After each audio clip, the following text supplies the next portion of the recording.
오늘은 역사하는 기도라는 제목을 가지고 기도에 대해서 우리가 좀 살펴보려고 합니다. 여러분 그런 경험 하시지요? 종종 기도하다가 보면은 기도하는데 영적인 파워가 느껴지지 않을 때가 있어요. 물론 뭐 이렇게 좀 때론 지칠 때도 있지만 그냥 이렇게 허공에 뜬 기도 같은 것을 할 때가 있단 말입니다. 그리고 기도를 나름 하는 것 같기는 한데 삶 속에서 그 응답을 전혀 맛보지 못할 때도 많이 있습니다. 왜 그런 줄 아십니까? 항상 100% 다 그렇다라고 단정할 수는 없지만 많은 경우는 잘못 기도하기 때문입니다. 그것은 자기 열심 가지고만 기도하기 때문이에요. 자기의 만족을 구하려고 기도하기 때문이고 그저 종교적인 의식으로 주문을 외우듯이 기도하는 것도 그 이유가 됩니다. 또는 그저 남들이 하니까 무턱대고 따라서 기도하는 사람도 있어요. 심지어 기도를 하는데 기대감 없이 기도하는 사람들도 있습니다.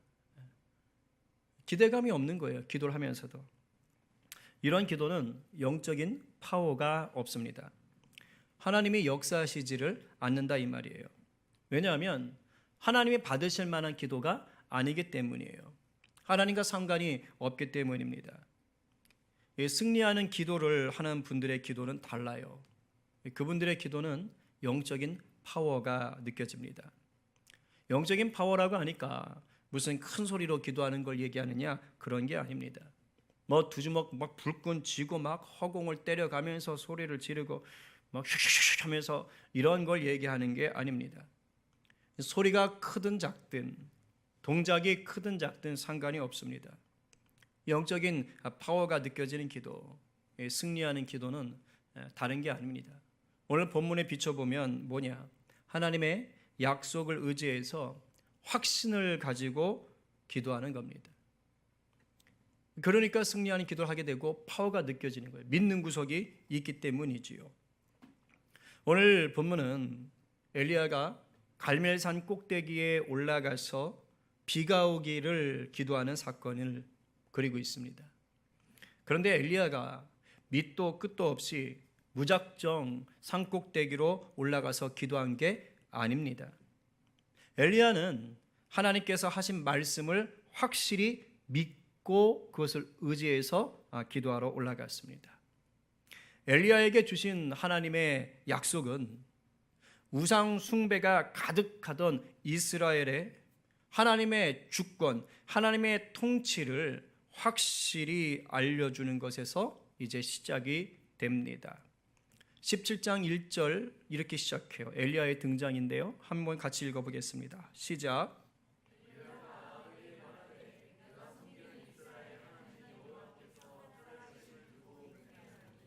내 말이 없으면 수년 동안 비도 이슬도 있지 아니하리라 하니라. 엘리야 선지자가 당시에 이제 북이스라엘이죠. 남유다 북이스라엘. 이 북이스라엘의 왕이었던 아합 왕에게 하나님의 징벌을 전달하는 장면이에요. 아합 왕이 결혼을 했는데 이방 여자인 이세벨이라는 여자와 결혼했어요. 그런데 이 이방 여자 이세벨은 가나안 땅 여자입니다. 당시 가나안 땅에는 우상을 섬겼는데 바알과 아세라 신을 섬겼어요. 이세벨이 왕비가 되면서 이 바알과 아세라 신을 이스라엘로 끌고 들어온 겁니다. 가나안 땅은 농사 짓는 땅입니다. 그래서 농사 짓고 사는 이 가나안 땅 사람들에게 바알과 아세라 신은 뭐냐? 바로 풍요를 갖다 주는 부부신입니다. 풍요를 갖다 주는 부부신이에요.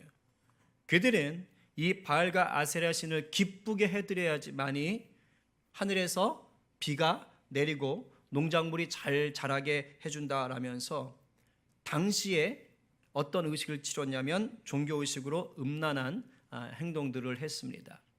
그래야지 그 부부신이 이제 비와 또 곡식을 내준다라고 생각했던 것이죠. 이렇게 아합 왕이 이세벨을 왕비로 맞아들이자 이스라엘 안에 음란한 우상 숭배가 버젓이 행해지게 된 것입니다. 하나님이 기뻐하시겠습니다?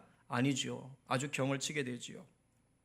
그래서 지금 하나님께서는 이 바알과 아세라 숭배가 얼마나 큰 죄인 거를, 또 얼마나 헛된 것인가를 알리고, 또한 이 죄 가운데 빠진 이스라엘이 빨리 죄에서 돌이키기 위해서 하나님이 심한 가뭄을 보내시는 거예요.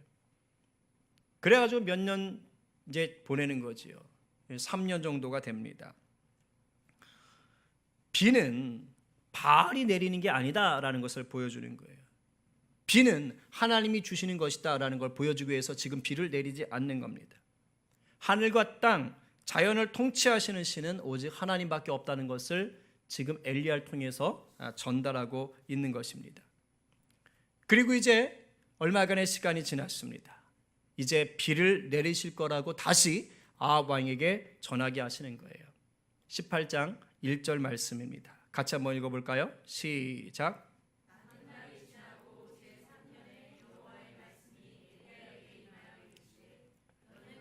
아합에게 보이라, 내가 비를 지면에 내리리라. 그 전까지 그렇게 아합도 물을 한번 찾아보려고 헤매어 다녔는데 못 찾은 거예요. 어디 가서 조금이라도 찾아서 이 짐승들이라도 먹여야 되지 않느냐, 이걸 못 찾았습니다. 근데 그러다가 떡하니 이제 아합을 만나게 된 거예요. 그런데 하나님께서 이 비를 내리기 전에 유명한 사건을 하나 보여주시죠. 바로 뭡니까? 엘리야 선지자를 통해서 그 이스라엘 땅에 들어와 있던 바알과 아세라 우상을 섬기던 자들을 일거에 다 무너뜨립니다. 그래서 그 우상이 얼마나 무력한가, 헛된가를 알려주시지요. 우리가 너무도 잘 아는 뭡니까? 갈멜산 전투예요. 갈멜산 싸움. 바알과 아세라 선지자 850명과 엘리야 한 사람이 영적 싸움을 하는 겁니다. 내용 다 알고 계시지요? 그래서 제가 구체적으로는 얘기하지 않고 결론만 얘기합니다. 이 대결에서 바알과 아세라 선지자들이 쌓았던 제단에 불이 임했습니까? 안 임했습니까? 안 임하지요. 그죠? 쉽게 말하면 소를 잡아놓고 장작 위에다 올려놓고 여기에 하늘에서 불이 떨어져서 타게 되면 그게 그 신이 이기는 거다. 그래서 바알과 아세라 쪽에 소 하나 잡은 거, 그 다음에 엘리야가 잡은 거, 이렇게 되는 거예요. 그래서 먼저 바알과 아세라 쪽에 있는 그 소에 비가 내리나 보는데 아침부터 밤까지 그 선지자들이 아주 난리 구슬해도 비가 안 오는 거예요. 그래서 엘리야가 막 조롱하잖아요. 니네 신은 낮잠 자러 갔냐? 어디 갔냐? 막 이렇게 조롱한단 말이에요. 그리고 엘리야가 이제 그 재물을 태울 때 어떻게 합니까? 그냥 태우지도 않아요. 물을 갖다가 흠뻑 적십니다. 그러니까 불가능하게 만드는 거예요. 설령 불이 와도 타지 않을게. 그런데 결과론적으로 어떻게 돼요? 불이 내려와 가지고 거기에 있는 도랑의 물까지 다 핥아버렸다, 이렇게 되는 것이죠. 모두 다 태워버렸습니다. 이 일로 하나님의 살아계심이 분명히 드러났지요. 그리고 미기적 거리던 백성들도 여호와 하나님께서 참 신이시구나라는 것을 믿게 됩니다. 바알과 아세라가 헛된 것이라는 것을 알게 되지요. 그리고 도망가던 바알 선지자 450명을 기손 시내가에서 다 죽여버립니다. 자, 엘리야가 지금 이 갈멜산 꼭대기에 올라서 기도하기 전에 겪은 사건이 이거예요. 그러면 이 선지자들을 이기는 사건을 통해서 엘리야가 깨닫게 된 것이 무엇일까요? 그것은 비를 온 지면에 내리시겠다는 하나님의 말씀이 반드시 이루어질 거라는 거예요. 전능하신 하나님께서 우상을 벌하시기 위해 비를 오지 않게 하셨어요. 그리고 지금은 우상을 여호와의 불로 다 소멸하셨어요. 이제 뭡니까? 남은 것은 비가 오게 하겠다는 약속을 지키시는 거예요. 그래서 오늘 본문 41절에서 엘리야는 아합 왕에게 당당하게 믿음으로 선포할 수가 있었던 겁니다. 이게 다 전체적인 이야기를 흐름을 보셔야 되는 거예요. 우리 41절 한번 읽어봅니다. 시작. 엘리야가 아합에게 이르되 올라가서 먹고 마시소서, 큰 빗소리가 있나이다. 아멘. 지금 아침부터 밤까지 계속해서 밥도 못 먹고 서로 영적 싸움을 했죠. 그러니까 아합은 사실 지금 배가 고픈 상황이기도 합니다. 그런데 거기에다 대고 엘리야가 가서 밥 먹으세요. 식사하세요. 큰 미소리가 들려요. 이렇게 얘기하는 겁니다. 이게 무슨 의미일까요? 왜 그 상황에서 밥을 먹으라고 할까요? 이것은 이제 이스라엘을 덮고 있던 길고 긴 가뭄이 끝나고 비가 퍼부을 것이니까 너는 기뻐하라, 이 뜻입니다. 기쁨의 잔치를 벌여라. 우상 섬기던 곳에서 벗어나서 하나님의 역사를 보고 기뻐해라. 이스라엘에게 기뻐하는 것은 잔치와 똑같거든요. 오늘 이 밤에 우리들에게도 이와 같이 하나님의 역사를 좀 누리며 기뻐하게 되기를 간절히 축원합니다. 믿으십니까? 이 기도의 은혜가 우리 가운데 부어지기를 원해요. 우리 옆에 분에게 이렇게 한번 축복합시다. 듣고 깨달아서 승리하는 기도합시다. 아멘. 우리가 좀 더 깊이 들어가 보기 원해요. 자, 대체 하나님의 약속을 확신하면서 기도해야 된다 그랬는데 이게 뭘까 하는 거예요. 오늘 본문 속에서 우리가 세 가지 정도를 살펴볼 겁니다. 우리가 엘리야의 이 기도를 통해서 우리도 하나님의 풍성한 능력을 좀 맛보시는 기도의 용사 되기를 간절히 축원합니다. 자, 첫 번째는 뭐냐? 하나님의 약속을 확신하는 성도는요, 간절히 기도합니다. 어떻게 기도한다고요? 간절히 기도한다고요. 그냥 이런 게 아니에요. 간절하게 기도합니다. 본문 42절에 보니까 이렇게 써 있어요. 엘리야가 갈멜산 꼭대기로 올라가서 땅에 꿇어 엎드려. 여기까지는 여러분들도 하실 수 있어요. 꿇어 엎드려. 그 다음은 쉽지 않아요. 그의 얼굴을 무릎 사이에 넣고. 여러분, 여기서 무릎을 꿇고 앉은 후에 그 사이에 얼굴을 넣을 수 있는 분 있으세요? 해보신 적 있어요? 무릎 사이로 얼굴 집어넣으실 수 있으세요? 효정 집사님 해보실 것 같은데, 내가 좀 유연하다 이런 표정이신데 꼭 해보시기 바랍니다. 창희 집사님 인증샷 찍어가지고 성공했으면은 교회 큐티 단톡방에 올려보시기 바랍니다. 글쎄요? 아마도 뭐 요가를 워낙 잘하는 분은 모르겠지만 거의 없을 거예요. 아마 불가능할 겁니다.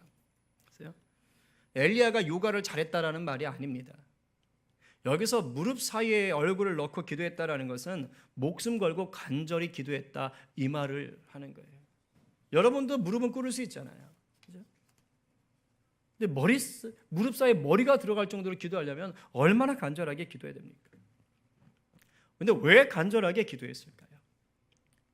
유독 왜 여기에서만 이런 장면이 나올까요? 솔직히 이렇게 기도할 필요가 있었을까요? 생각해 보세요. 하나님께서 비를 내려주시겠다고 이미 약속 다 하셨지요. 그리고 우상을 섬기던 선지자 850대 1로 싸워서도 이겼어요. 그러면 어차피 비는 하나님이 내리게 되어 있는 겁니다. 그럼 구태여 내가 기도하지 않아도 그 비는 오게 되어 있는 거 아니에요? 어차피 약속이시니까. 근데 우리 여기서 영적인 진리를 잘 아셔야 됩니다. 그럴 수 있어요. 내가 기도하지 않아도 하나님의 약속이 이루어질 수 있습니다. 그러나 하나님의 원리는요, 그렇게 하지 않으신다는 거예요. 하나님의 마음을 온전히 알고 하나님의 마음에 합한 자와 하나님은 일을 하기 원하세요. 혼자 노는 거 별로 안 좋아하십니다. 같이 일하기 원하세요. 누구랑? 마음 맞는 사람하고. 하나님과 마음을 공유하는 자를 통해서 일하고 싶어 하십니다. 그러니까 엘리야가 지금 간절히 기도했다는 것은 뭐냐? 달리 말하면 이스라엘을 향한 하나님의 마음이 엘리야에게 충만하게 부어졌다 이 말입니다. 우상 숭배하며 멸망의 길로 달려가는 이스라엘을 향해서 안타까워하시며 속히 돌아오기를 원하시던 그 하나님의 간절함이 엘리야에게도 그대로 부어진 거예요. 하나님의 애타는 긍휼이 엘리야의 심장이 되어서 펄떡펄떡 뛰고 있는 것입니다. 그렇기 때문에 엘리야가 그토록 간절하게 기도할 수가 있었던 거예요. 그래서 여러분 잘 들으십시오. 이렇게 본다면 간절한 기도는 내가 하고 싶어서 하는 게 아닌 거예요. 간절한 기도는 누가 하는 줄 아세요? 성령께서 간절하게 기도하시는 자가 하는 겁니다. 성령의 마음이 부어지는 자가 간절하게 기도가 되는 거예요. 어디 볼까요? 적지 않은 분들이, 많은 분들이 문제가 있을 때 기도하러 나오지요. 평상시 잘 안 나오다가 삶에 문제가 있으면 나와요. 뭐 새벽 기도도 나오고 철야 기도도 나오고 베델 기도도 나오고 막 나옵니다. 그래서 부르짖어 기도합니다. 그런데 자기가 다급해서 나온 것 같지만 사실은 이것조차도 성령님께서 마음을 주셔야만 나올 수 있습니다. 왜냐하면 문제 있는 모든 사람들이 다 기도의 자리로 나오는 것은 아니지요. 그죠? 삶에 문제가 있는 사람들이 다 기도하러 나옵니까? 아닙니다. 그렇지 않아요. 제가 보면은요, 지금 당연히 기도를 해야 될 사람인데도 불구하고, 아주 절박한 상황 가운데 있는데도 불구하고 전혀 기도하지 않는 자들이 많이 있습니다. 참 많아요. 오히려 기도하는 자보다 기도 안 하는 자들이 더 많습니다. 왜일까요? 하나님의 마음을 모르기 때문이에요. 약속의 말씀을 전혀 붙잡고 있지 않으니까 전혀 들어오지가 않는 것입니다. 삶에 문제가 있는데도 간절함이 없습니까? 죄송하지만 하나님과 마음이 공유되지 못하고 계신 거예요. 하나님의 애타는 긍휼이 내 안에 거하고 있지 않은 겁니다. 아직도 세상에 미련을 두고 있는 거예요. 아직도 내 힘을 더 의지하고 있는 겁니다. 아직도 약속의 말씀을 내 것으로 붙잡아지질 않은 거예요.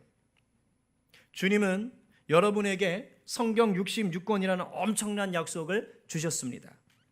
이 약속을 붙잡고 주님을 신뢰하시기 바랍니다.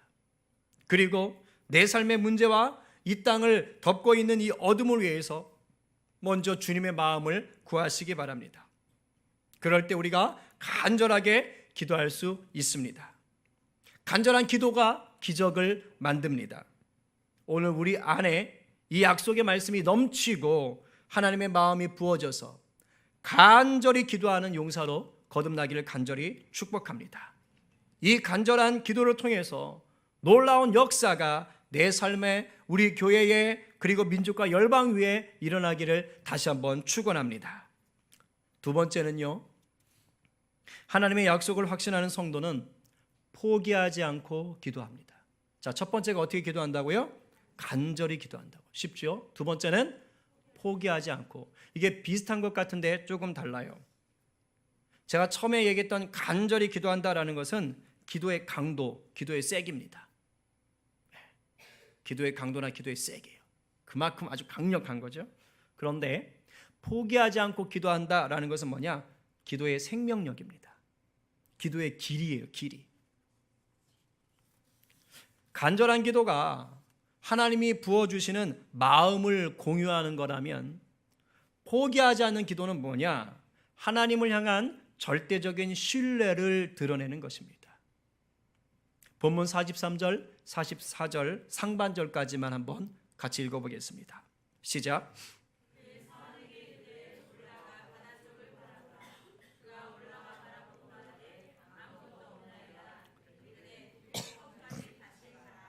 일곱 번째 이르러서는 그가 말하되 바다에서 사람의 손만한 작은 구름이 일어나나이다. 아멘. 몇 번까지 갔다고요? 7번까지. 그러니까 지금 엘리야는 몇 번 기도한 겁니까? 7번까지 기도한 거예요. 어떻게? 무릎 사이에 머리를 박아가면서. 자, 갈멜산은 어디 있을까요? 이스라엘 이렇게 길쭉하게 되어 있습니다. 동쪽에 있을까요? 서쪽에 있을까요? 동쪽은 육지 쪽, 대륙 쪽, 서쪽은 지중해 쪽.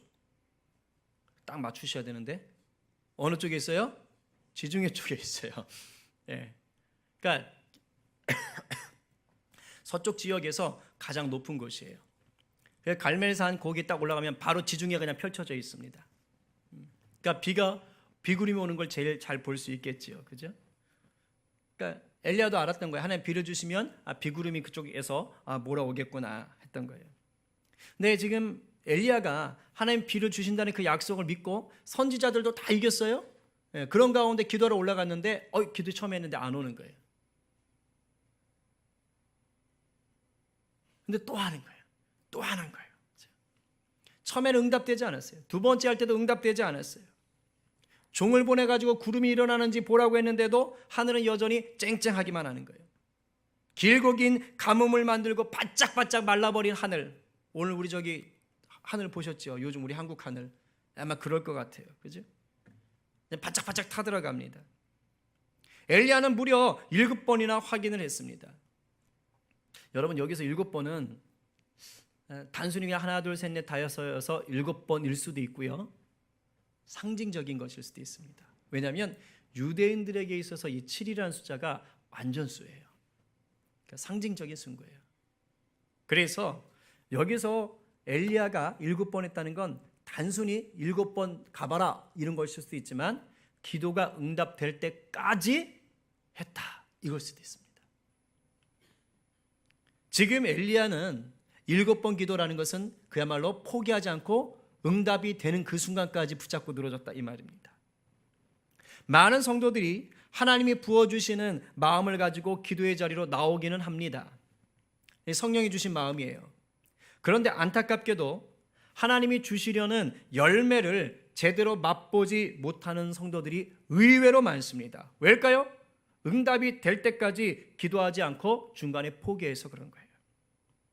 그러나 하나님의 말씀을 확신하는 사람은 절대 포기하지가 않습니다. 왜냐하면 이미 약속의 말씀이 이 성도의 심장이 되어서 멈추지 않기 때문이에요. 하나님의 약속을 붙잡았습니까? 포기하지 마시기 바랍니다. 아직 안 이루어진 게 아니고 아직 7번이 안 된 거예요. 7번이 다 찰 때까지 기도하시면 됩니다. 때가 되면 하나님께서 어떻게든지 어떤 방식으로든지 응답을 하십니다. 내가 원하는 것과 다를 수는 있어요. 그러나 하나님이 응답하시면 그때 내가 무엇을 느끼느냐? 가장 선한 응답이구나 라는 것을 느끼게 됩니다. 여기 있는 우리들 중에도 믿음으로 하나 되지 못한 가정을 위해서, 아주 지긋지긋한 질병 때문에, 물질 문제 때문에, 인간관계 문제 때문에 긴 시간을 씨름하며 기도하는 분들이 계실 거예요. 답이 없으세요? 그냥 아직 6번인가 보다 생각하시면 돼요.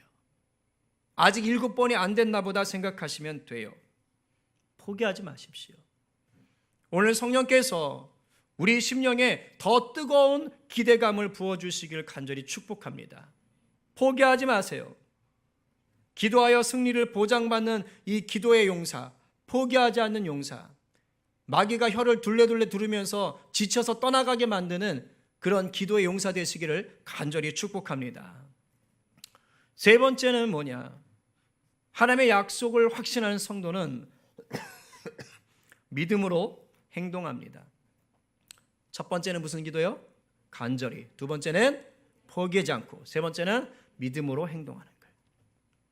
하나님의 약속을 확신하며 기도하는 사람의 가장 놀라운 특징이 뭐냐? 기도하면서 믿음으로 행동한다는 거예요. 그러니까 기도하는 그 자체가 이미 믿음이고 기도하는 가운데 하나님과 반응하기 때문에 액션이 취해지는 거예요. 다 끝난다면 뭐 아니에요. 하는 과정 속에서 무언가가 이루어지게 되어 있습니다. 저희 하원이하고 시원이가 서너 살 때쯤 일입니다. 좀 아기 때죠, 그죠? 가끔 제가 애들을 이렇게 책상 위에, 식탁 위에 이렇게 올려놓습니다. 조그마니까 그때는 제가 올릴 수 있었어요. 가벼웠으니까. 올려놓고 제가 이렇게 한 발짝 정도 떨어져서 이렇게 떨어져가지고 자, 아빠한테 뛰어봐! 하고서 이렇게 팔을 딱 벌리고 있는 것이죠. 우리 아이들이 어떻게 했을까요? 서너 살 때 지체하지 않고 발쩍 뛰었습니다. 바로 저한테 달려왔어요. 그래서 제가 이렇게 딱 안아주고는 했습니다. 자, 아이들이 어떻게 저한테 뛸 수 있었을까요? 아빠를 믿었기 때문이에요. 아빠를 믿었기 때문에 그 믿음에 무엇을 보인 겁니까?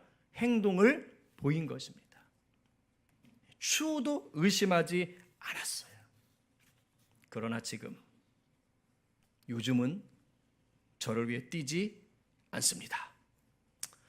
저는 그렇게 생각합니다. 저를 못 믿기 때문이라고는 절대 생각하지 않습니다. 단지 이제 애들이 무거워졌기 때문에 지들이 뛰면 아빠가 감당을 못하실 것이다. 아빠가 목회를 못하실 수도 있다. 그래서 저를 배려하기 때문에 안 뛴다고 저는 믿고 있어요. 근데 그 아이 때는 정말 철저히 믿은 거예요. 그러니까 믿음으로 행동을 하는 것이죠. 오늘 엘리야 역시 기도하는 중에 믿음으로 반응하는 장면이 2번 나와요. 먼저는 44절입니다. 한번 읽어볼까요? 시작. 바다에서 사람의 손만한 작은 구름이 일어나나이다. 이르되 올라가 아합에게 말하기를 비에 막히지 아니하도록 마차를 갖추고 내려가소서 하라. 지금 비가 내려요, 안 내려요? 안 내립니다. 겨우 손바닥만한 작은 구름이 저 멀리 보여요. 그만큼 구름이 멀리 있다는 거예요. 그 말은 막말로 구름이 다른 곳으로 갈 수도 있다는 겁니다. 우리 얼마 전에 그 태풍 올라올 때 그죠?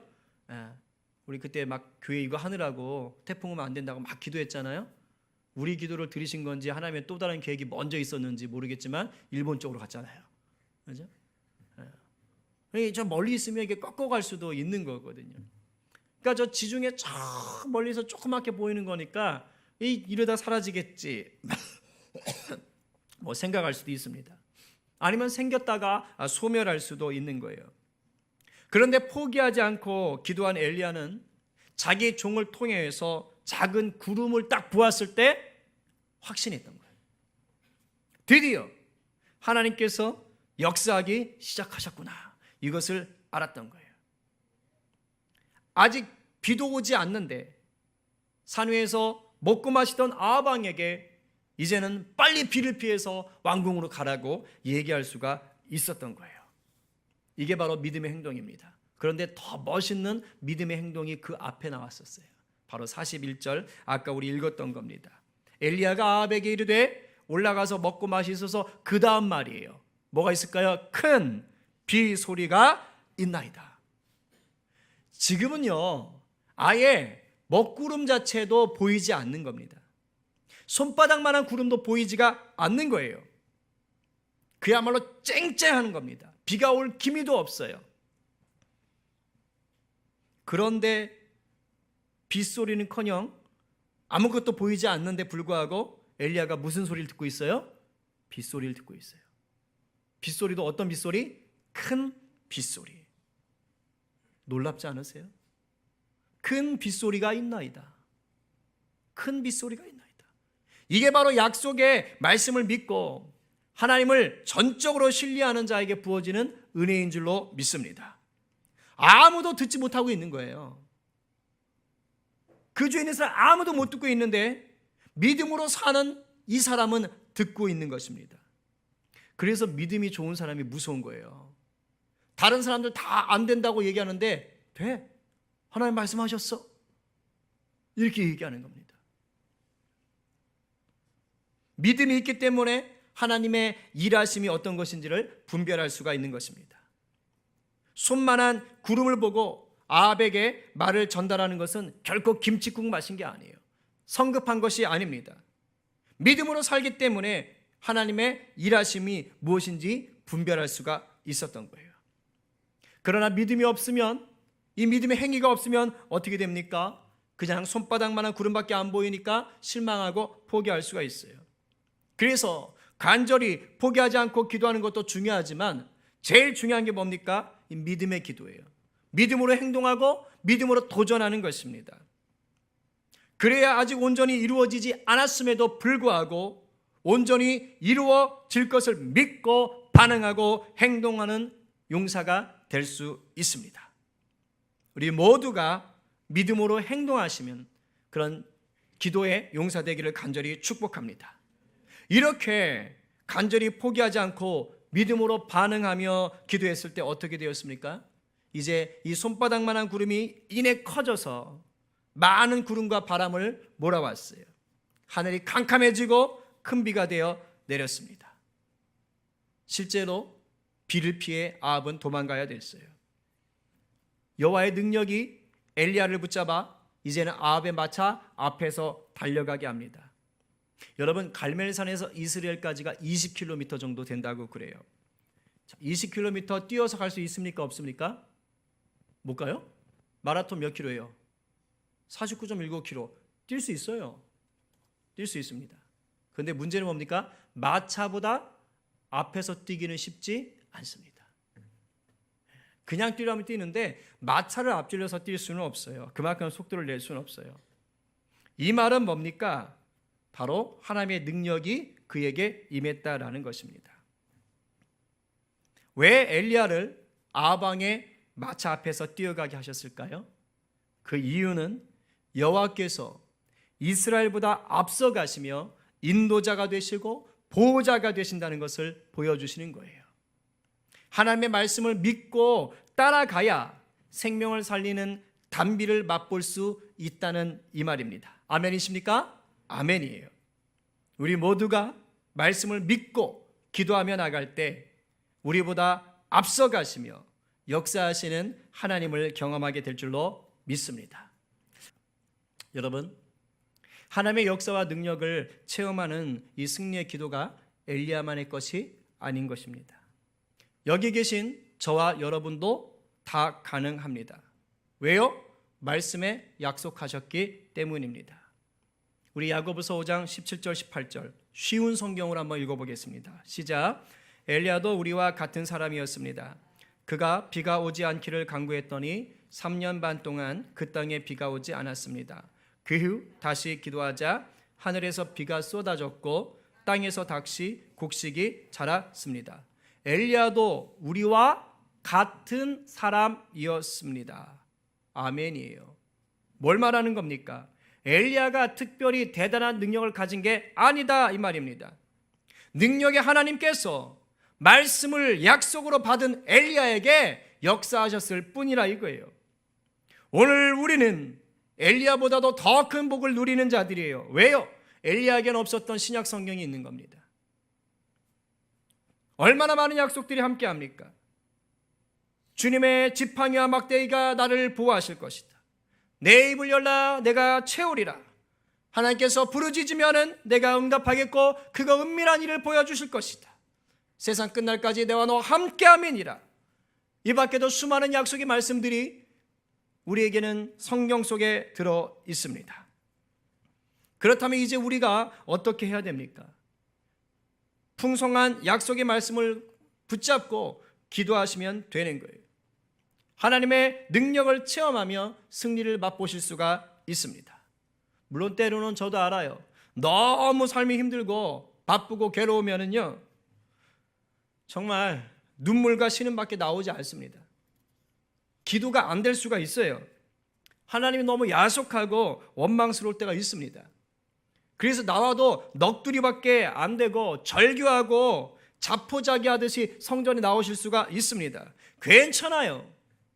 그렇게라도 교회로 나오는 것이 중요합니다. 그렇게라도 기도의 자리 가운데 앉아 계시는 것이 중요해요. 왠지 아세요? 그렇게 머물다 보면 이제 시작이 돼요. 간절함은 그렇게 해서 시작이 됩니다. 버티기로 시작하는 거예요. 버티기로. 그렇게 하나님을 부르짖기 시작하다 보면 하나님의 마음이 부어지기 시작하는 거예요. 더 깊이 들어갈 수 있는 거예요. 성령께서 말할 수 없는 탄식으로 우리를 위해 중보하시며 도와주시는 것입니다. 이렇게 여러분들이 이 자리에 나와 계신 것 자체가 참으로 귀한 것입니다. 성령님의 도움을 구하며 승리하는 기도의 자리로 더 깊이 들어가기를 간절히 바랍니다. 기도는요, 하나님의 능력과 하나님의 은혜를 맛보게 하는 마지막 실행키예요. 엔터하고 똑같습니다. 엔터키. 여러분 인터넷 쇼핑 해보셨지요? 다 우리 아이들은 안 해봤을 텐데 쇼핑몰을 들어가서 원하는 마음에 드는 물건을 고릅니다. 그리고 수량을 정해요. 이제 장바구니에 집어 넣습니다. 자, 주문 절차가 있어요. 주소도 적습니다. 그리고 이제 신용카드 번호도 입력합니다. 그죠? 자, 그런데 아직까지 그 물건이 제 물건이 아니지요. 뭘 눌러야 됩니까? 마지막에 주문하시겠습니까? 하고 뭐 주문 뭐 있지요? 뭐 결제하시겠습니까? 뭐 확인하 뭐 마지막 뜨지요? 그것을 뭐 해야 돼요? 엔터. 그죠? 마우스로 갖다 대고 클릭. 요걸 해야 돼요. 요거까지가 돼야지만이 정상적으로 주문이 처리되었습니다. 이 문주가 딱 뜨는 거예요. 그리고 그 물건이 내 것이 되는 겁니다. 여러분, 하나님께서 아무리 좋은 선물을 주신다고 해도 내가 이 기도라는 엔터키를 누르지 않으면 그것을 누릴 수가 없는 거예요. 간절하게 포기하지 않고 믿음으로 반응하며 기도하실 때 하나님의 역사가 나를 통해 드러날 줄로 믿습니다. 오늘 여러분들의 삶의 문제를 놓고 기도하시기 바랍니다. 간절히 포기하지 않고 믿음으로 반응하며 기도하세요. 또한 특별히 우리 아이들 여름 성령학교 중고등부 수련을 위해서 기도하시기 바랍니다. 정말 간절히 포기하지 않고 믿음으로 기도하세요. 어영부영 목적 없이 기도하지 마십시오. 제가 오늘 말씀을 준비하면서 그런 생각이 들었어요. 지금은 이 손바닥만큼 적은 인원이고 또 그 아이들의 믿음도 이 손바닥만큼밖에 안 될 수 있다. 그러나 우리가 간절하게 포기하지 않고 믿음으로 반응하며 기도할 때 이 아이들이 큰 비구름이 될 것이다. 믿으세요? 그래서 이 땅을 치유하며 행진해 나갈 수 있는 생수 대신 예수님을 증거하는 예수의 세대가 될 줄로 믿습니다.